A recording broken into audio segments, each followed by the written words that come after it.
I was driving down a quiet, winding road one evening when I made the decision to take the longer route home. I'd been feeling restless lately, and something about the peaceful isolation of this route appealed to me. It was a dark and overcast night, the kind where you feel like the sun might never rise again. The trees on either side of the road stood like silent sentinels, their branches hanging heavy with rain from the storm earlier in the day. I passed the familiar landmarks, an old abandoned barn, the old mill by the creek. But something felt off. The road ahead seemed to stretch on longer than usual, the trees more oppressive. I kept my eyes on the road, trying to shake the unease creeping up my spine. As I rounded a sharp bend, I saw it. A house. The kind of house that shouldn't be out here in the woods, alone and forgotten. It looked like something straight out of a horror movie, its windows dark and the door slightly ajar. I stopped the car, feeling an overwhelming curiosity tug at me. What was it doing here? Who would live out here? The air felt thick, almost suffocating, as I pulled up closer. I hesitated for a moment before deciding to get out and take a look. Maybe I was just overthinking things. The rain had started again, gentle at first, and the sound of the raindrops on the leaves was oddly calming.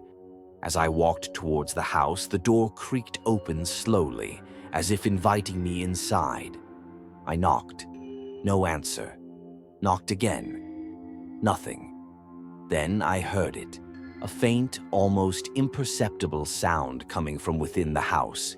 It sounded like someone dragging something across the floor. I called out, asking if anyone was there, but no one answered. There was only the sound of the rain falling harder and the strange, rhythmic dragging sound from inside.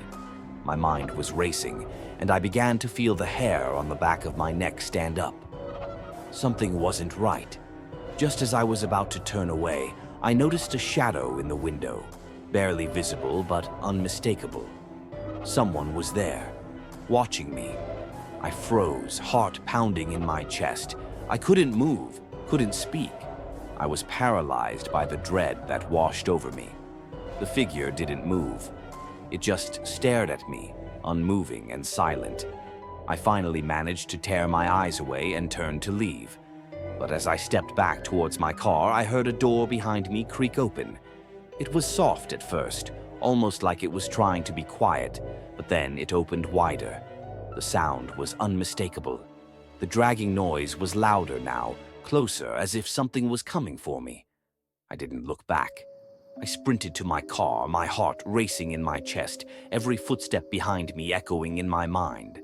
I didn't want to know what was following me. As I started the engine, the car sputtered, like it was struggling to wake up.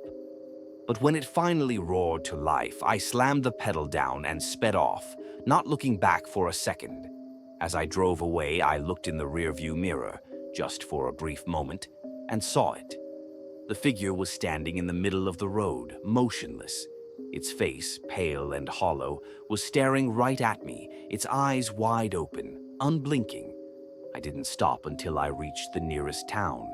I pulled into a gas station, heart still racing, hands trembling on the steering wheel.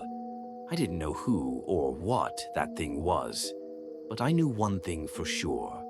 I would never drive that road again.